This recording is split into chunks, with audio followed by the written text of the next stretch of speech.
नमस्कार दोस्तों, हमारे YouTube चैनल पे आपका स्वागत है।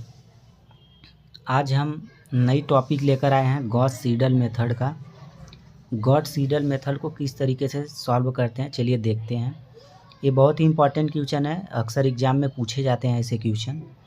तो ट्रिक यही रहेगी, आप वीडियो को लास्ट तक बने रहिएगा और देखते हैं किस तरीके से गॉस सीडल मेथड को सॉल्व करते हैं।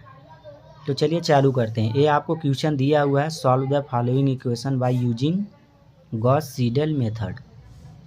अब गॉस सीडल मेथड में आपको 3 इक्वेशन दिए रहते हैं। इसको आप लिख सकते हैं इक्वेशन 1, 2 और 3। अब चलिए इसको सॉल्व करते हैं। इसको सॉल्व करने के लिए दोस्तों कुछ नहीं है, सबसे पहले आप इक्वेशन 1 को उठाइए और इक्वेशन 1 में आप क्या करना है, एक्स को इधर ही रहने दीजिए, वाई और जेड के मान को इधर लेके आइए। इस तरीके से हो गया। और फिर यक्स को इधर ही रहने दीजिए, ये जो संख्या इधर लेके आएंगे कि गुणे में है तो इधर भाग में आ जाएगा। ठीक है, तो ये बन गया आपका इक्वेशन 4।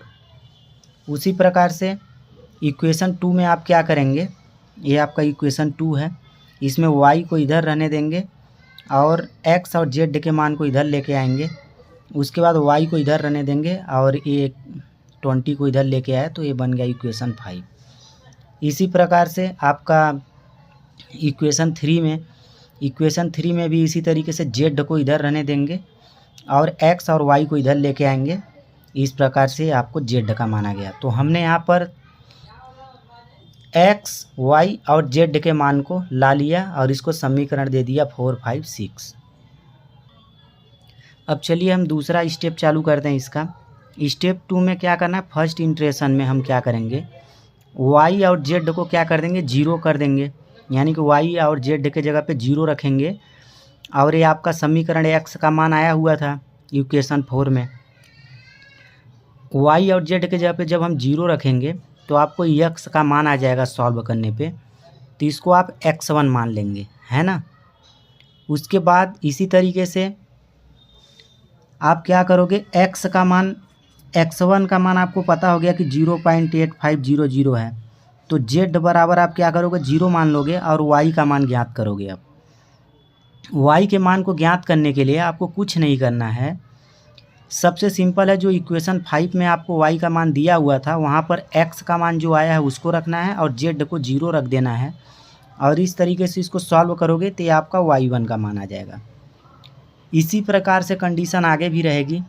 जेड का मान ज्ञात करने के लिए कुछ नहीं करना है, जो आपका इक्वेशन 6 था उसको हमने लिखा और यहाँ पर आपको y1 और x1 का मान पता चल गया है।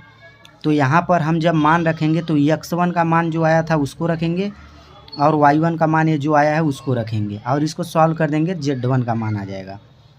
ये हो गया आपका फर्स्ट इंट्रेशन। अब चलते हैं, आपका सेकेंड इंट्रेशन ये हो गया, फर्स्ट इंट्रेशन का सेकेंड स्टेप हो गया। अब चलते हैं आगे। आपको समझने के लिए यहाँ पर हमने x1, y1 और z1 के मान को रख दिया। उसके बाद इसको आप बराबर कैलसी से सॉल्व करेंगे तो आंसर सही आएगा, अदरवाइज दशमलव में इधर उधर गलत होता है तो आगे चल के हमारा जो नंबर आना होता है वो नहीं आता है और हमारा पूरा क्वेश्चन का आंसर जो है गलत हो जाता है। अब हम क्या करेंगे, इसमें सेकेंड इंट्रेशन जब ज्ञात करेंगे, सेकेंड इंट्रेशन मतलब x2, फिर से वही जो समीकरण 4 था उसमें क्या किए हम, अब हमें पता हो गया कि y1 और z1 का मान क्या है, इस मान को रख देंगे हम और इस तरीके से सॉल्व करेंगे तो हमको सेकेंड इंट्रेशन में x2 का मान पता चल जाएगा। उसी प्रकार से हमें जब x2 का मान पता चल गया और पहले से z1 का मान पता है हमको, आपने देखा z1 का मान पता है और x2 का मान पता चल गया, तब यहाँ हम उसको रख देंगे y2 के लिए। y2 के लिए जब हम रखेंगे तो यहाँ पर अब हम x2 रख देंगे, ये z1 रखेंगे। ये इक्वेशन आपका 5 है जो पहले आपको मैं बताया था, उसी में हम x के जगह पे x2 कर दिए, z के जगह पे z1 कर दिए और मान को रख दिए। मान को रखने के बाद सॉल्व किए तो आपको y2 का मान आ गया। इसी प्रकार से z2 के लिए क्या करेंगे, आपको x2 और y2 दोनों का मान पता हो गया, तो यहाँ पर हम क्या करेंगे, x2 और y2 का मान रखेंगे। ये इक्वेशन 6 है आपका। इक्वेशन 6 में जहाँ पर x था वहाँ x2 कर दोगे, जहाँ y था वहाँ पे y2 कर दोगे। और इस तरीके से मान रखोगे और सॉल्व करोगे तो आपका Z2 का मान आ जाएगा। अब अगला स्टेप में बढ़ते हैं हम। अब हमें x3 ज्ञात करना है। यहाँ आपको समझने के लिए लिख दिया x2, y2 और z2 का मान क्या है, यहाँ पर हमने लिख दिया जो अभी हमने सॉल्व किया। ये हम कब तक सॉल्व करते रहेंगे, जब तक कि x और y और z का मान निकटतम नहीं आ जाता है। जैसे 1 2 3 आ जाए, 2 2 2 आ जाए, 1 2 3 आ जाए, 0 दशमलव में आ जाए कुछ, ऐसे हम सॉल्व करते जाएंगे जब तक पास में ना आए। तीसरा स्टेप में हमारा ये है x3।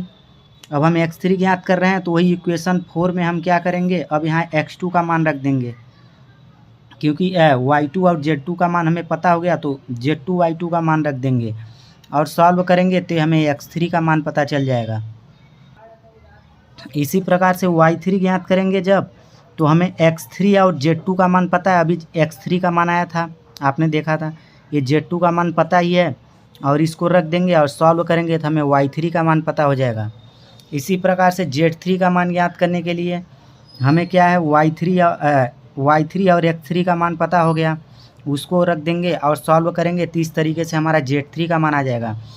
तो इसका लास्ट रिजल्ट ये आया कि हमारा x का मान कितना आया 1, y का मान -1 और z का मान 1 आया। इस तरीके से यदि इसको वेरीफाई करना है तो किसी समीकरण में आप रख दीजिए x y z के मान को, और दोनों तरफ का मान यदि बराबर आ जाता है तो मतलब जो हमने सॉल्व किया है वो सही है। तो इस तरीके से गॉस सीडल मेथड को सॉल्व करते हैं। यदि वीडियो अच्छा लगा हो तो लाइक कमेंट करें तथा ज़रूर हमें बताएं कि आपको वीडियो कैसा लगा। इसी तरीके का लेटेस्ट वीडियो हम बनाते रहते हैं। तब तक के लिए थैंक यू। जय हिंद दोस्तों।